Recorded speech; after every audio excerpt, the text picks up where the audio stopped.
안녕하세요. 크립토 노마드입니다. 단기적인 흐름을 보자면 여전히 좁은 박스권 범위에서 횡보를 하고 있습니다. 좀 더 디테일하게 바라보자면 상황은 더 좋지 않아졌는데 29,000달러가 일시적으로 뚫리는 모습이 확인됐기 때문입니다. 비트코인은 최근 24시간을 기준으로 놓고 보면 28,000달러 중반과 29,000달러 중반 사이의 구간에서 오르내리고 있습니다.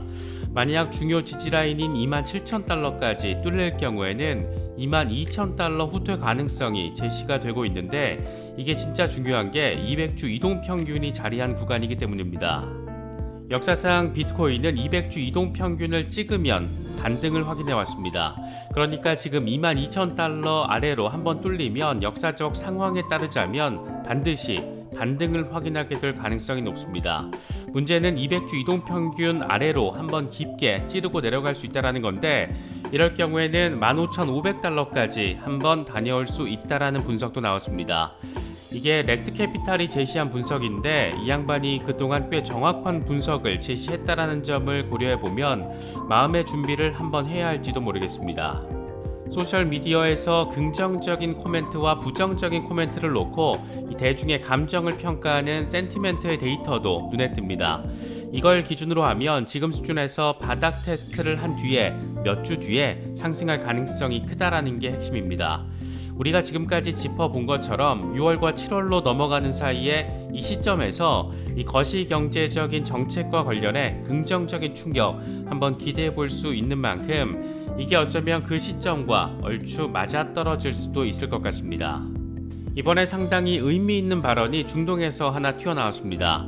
이 카타르 국부펀드의 최고 투자 책임자가 아직 암호화폐에 직접 투자하고 있지는 않지만 암호화폐 시장은 무시할 수 없을 정도로 커진 시장이다. 이렇게 멘트를 짤막하게 제시했습니다.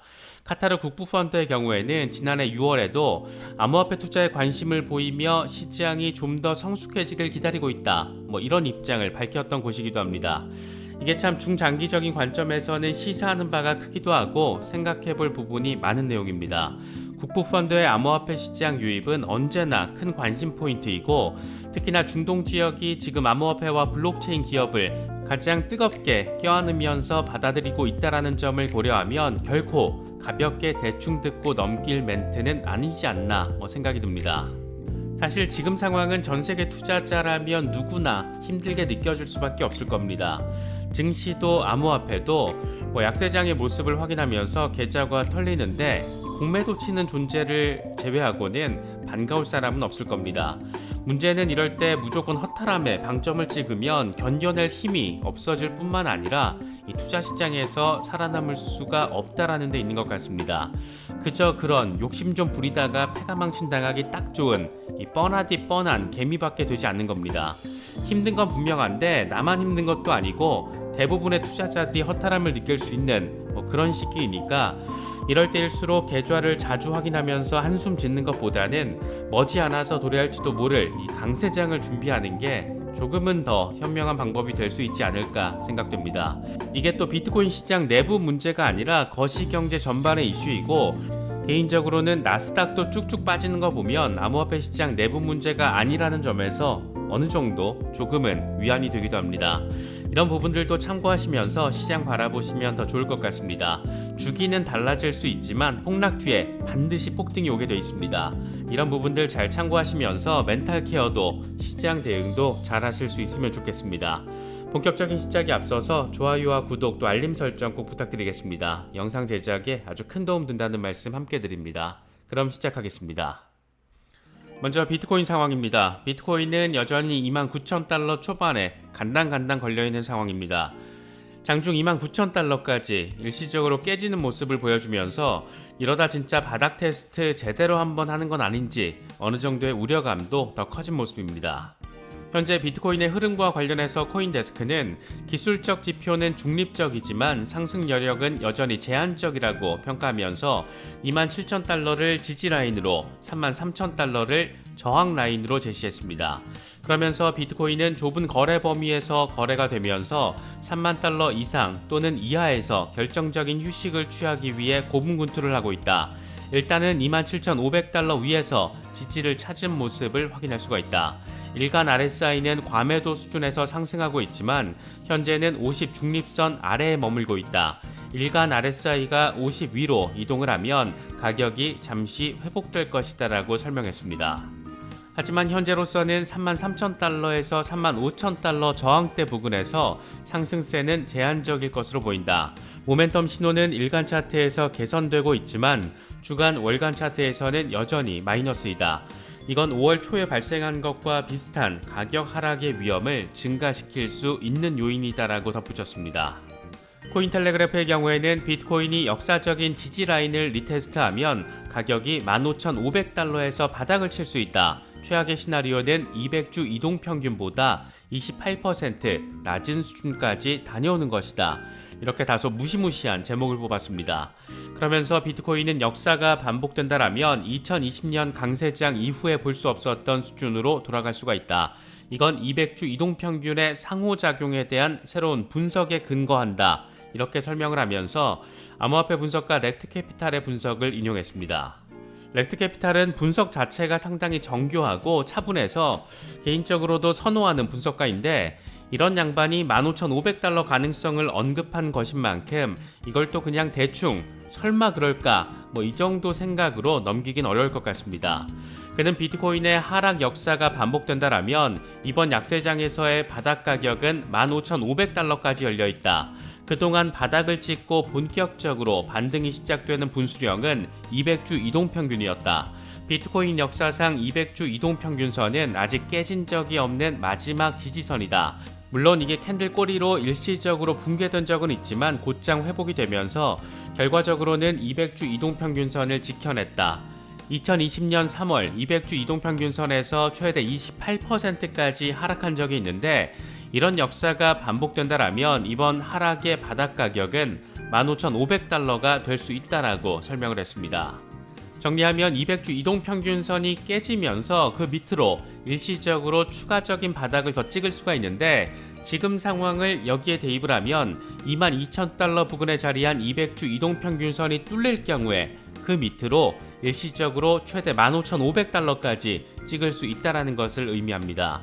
이와 관련해서 렉트캐피탈은 비트코인은 200주 이동평균이 뚫리면 그 밑으로 마이너스 14%에서 마이너스 28%까지 하락하는 경향을 보여왔다. 그래서 마이너스 14%가 빠지면 19,000달러, 마이너스 28%가 빠지면 15,500달러까지 다녀올 수 있다. 이렇게 설명을 했습니다. 이게 참 역사적인 상황을 데이터적으로 비교한 것이다 보니까 이러다 어쩌면 보기 싫은 상황 한 번 더 오랜만에 볼 수도 있겠다. 이런 생각도 갖게 만드는 것 같습니다. 그는 특히 역사적으로 200주 이동평균은 장기 투자자들에게 의미 있는 투자 이익률을 제공하는 환상적인 기회를 제공하기도 했다.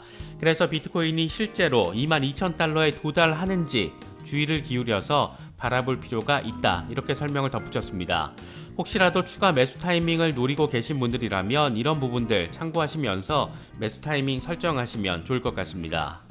발키리 펀드의 리서치 책임자 조시 올세위치는 코인데스크와의 인터뷰에서 비트코인이 22,000달러에서 23,800달러까지 하락할 수 있다라고 말하면서 렉트캐피탈과 비슷한 취지의 분석을 제시했습니다. 그는 연준의 금리 인상 등의 요인이 이 비트코인 가격에 영향을 주고 있다. 바닥 발판을 마련하기 위해서 변동성이 진정돼야 한다. 이렇게 설명을 하면서 6월 금리 인상 이슈 상황이 정리가 될 때까지 추가 후퇴가 이어질 수 있다는 점을 강조했습니다. 이 역시 200주 이동평균선 부근이라는 점 체크하시면 좋겠습니다. 그런가 하면 비트코인이 지금 수준에서 바닥을 찍고 몇 주 뒤에 상승 가능성이 있다라는 데이터도 제시됐습니다. 센티멘트 데이터를 보면 소셜미디어에서 특정 자산에 대한 긍정적 멘트와 부정적 멘트를 계산해서 비트코인에 대한 대중의 감정을 특정하는 이 웨이티드 센티멘트가 2020년 3월 비트코인이 4,000달러 아래로 폭락했었던 검은 목요일 이후에 최저 수준에 달하는 것으로 나타났습니다. 이와 관련해서 센티멘트는 비트코인은 역사적으로 대중적 분위기가 침체됐을 때 가격 상승 가능성이 컸다라는 점을 보여주는데 웨이티드 센티멘트가 지금과 비슷한 수준으로 하락했었던 과거 4번 가운데 이 3번 가격 상승을 확인했었다. 이렇게 설명을 했습니다. 몇 주 뒤라고 하면 6월과 7월 사이에 이 미국 거시경제 정책에 대한 불확실성이 어느 정도 제거되는 시기가 될 수도 있어서 얼추 이 시기와 맞물릴 수도 있을 것이라는 점도 생각해 볼 수가 있습니다. 지금 투자 시장이 요동치는 것은 미국의 거시경제 정책 불확실성 때문이고, 이로 인해서 비트코인도 증시도 함께 강력한 동조화를 보이면서 흔들리고 있습니다. 아케인 리서치 데이터를 보면 S&P 500과 비트코인의 30일 이 상관관계 지수가 0.78을 기록한 것으로 나타났는데, 이건 사상 최고치에 달하는 수치입니다. 그만큼 지금 증시와 비트코인이 아주 강력하게 동조화되어 있다는 것을 의미하는데, 이게 1에 가까울수록 완벽한 동조화, 마이너스 1에 가까울수록 완벽한 디커플링을 의미합니다. 그런가 하면 조금 관점이 다른데, 최근 비트코인의 약세는 미국 증시 하락이 주요 원인이라는 분석도 제시가 됐습니다. 미국의 시장 조사기관 비스포크 인베스트먼트 그룹의 전략가 메모를 보면 지난달 비트코인의 하락은 모두 미국 증시가 개장했을 때 발생했다. 이건 비트코인의 최근 약세가 비트코인 자체의 추세보다 투자자들이 현금을 모으고 자산을 매도하는 자산시장 전반의 경향성에서 비롯됐다라는 신호다. 주말 등 미국 증시가 멈추는 시간대에 비트코인은 상대적으로 안정적인 움직임을 나타냈는데, 미국 주식시장의 정규 거래 시간에 비트코인 급락이 집중적으로 발생했다. 이건 마치 미국 증시가 운전하는 택시에 비트코인이 무의식적으로 뒷좌석에 탑승한 것과 같다. 이렇게 분석을 했습니다. 그레이스케일의 CEO 마이클 소넨샤이는 야후 파이낸스와 인터뷰를 통해서 최근 약세장이 이어지고 있지만 암호화폐 투자자의 낙관론을 꺾기는 어려울 것이라고 나름의 진단을 제시했습니다. 그는 최근 암호화폐 시장 약세장이 지속되고 있지만 투자자들의 암호화폐 낙관론을 꺾지는 못하고 있다. 연준의 금리 인상은 다른 자산 클래스들의 변동성 확대를 야기하고 있지만 암호화폐 투자자들을 단념시키지는 못했다. 수차례 암호화폐 폭락을 겪은 투자자들은 오히려 지금을 기회의 시기로 보고 있다. 보다 오랜 시간의 스케일에서 바라보자면 암호화폐는 다른 자산군과 무관하다는 것을 알 수 있을 것이다 라고 설명했습니다. 전설적인 헤지펀드 매니저로 불리기도 하는 레이 달리오는 이 비트코인이 개인 포트폴리오의 한 자리를 꿰찼다. 이렇게 밝혔습니다. 그는 CNBC와 인터뷰에서 연준의 지속적인 금리 인상으로 인해서 현금과 주식 모두 쓰레기가 되고 있다. 우리의 투자 환경은 이미 1970년대와 같이 변했다. 진정한 보상을 받을 수 있는 자산이 바로 최고의 투자이다. 비트코인은 지난 11년 동안 큰 성과를 보여줬다라고 설명했습니다. 이 양반 올해 초까지만 하더라도 암호화폐 투자에 조심해야 한다, 이런 입장을 견지했었는데, 그 뒤에 이 양반이 창업한 브리지워터가 이 암호화폐 펀드에 투자한다, 이런 소식이 전해지면서 뒤에서 호박씨를 깠던 것으로 드러나기도 했습니다. 최근 비트코인을 법정 화폐로 도입한 중앙아프리카 공화국의 경우에는 이제 본격적으로 프로젝트를 공개하면서 새로운 도약의 발판을 만들기 위한 준비를 적극적으로 하고 있는 것으로 전해졌습니다. 중앙공은 프로젝트 산고를 공개하면서 프로젝트 산고는 국가의회가 승인한 합법적인 암호화폐 허브를 구축하는 것을 의미하고, 디지털 은행 설립, 비트코인을 통한 토지 매매 촉진, 암호화폐 지갑 개발 등이 포함된다라고 설명했습니다. 이런 것을 보면 역사의 순환성이라는 것을 생각해 보게 됩니다. 이 문명의 발상지였던 곳에서 유럽으로 패권이 옮겨간 뒤에 미국을 건너서 아시아, 그리고 다시 중동과 아프리카, 이렇게 대륙의 순환성이 역사적인 시간성 안에서 펼쳐지고 있다는 점에서 그렇습니다. 그래서 카타르 국부펀드가 암호화폐 시장을 무시할 수 없는 시장이다, 이렇게 밝힌 부분이 조금 더 눈에 띄는 것인지도 모르겠습니다. 카타르 국부펀드, 카타르 투자청 QIA의 유럽, 러시아, 터키 지부 투자 책임자는 아직은 암호화폐에 직접 투자하고 있진 않지만 장기적인 관점에서 암호화폐 시장은 그 규모가 너무 커서 이제 무시할 수가 없다, 이렇게 밝혔습니다.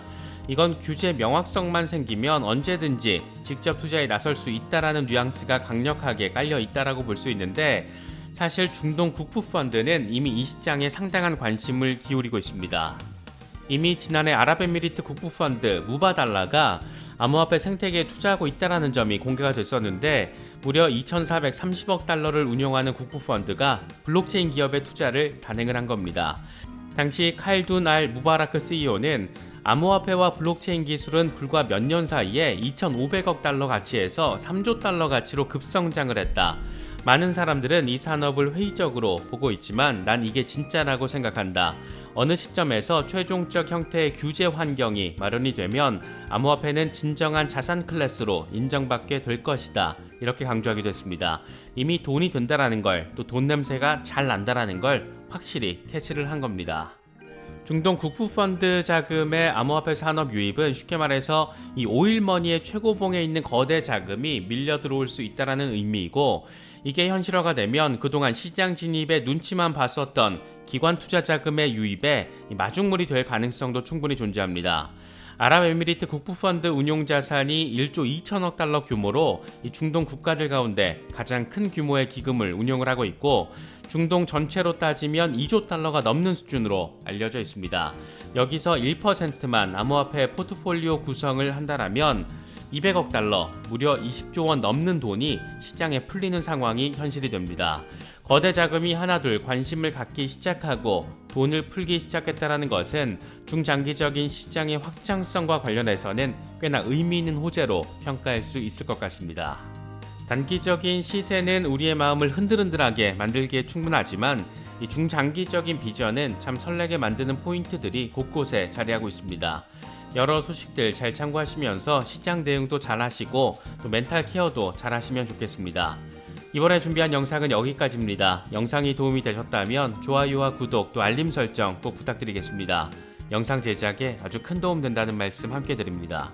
언제나 성토하시기를 기원하겠습니다. 시청해주셔서 감사합니다. 지금까지 크립토 노마디였습니다.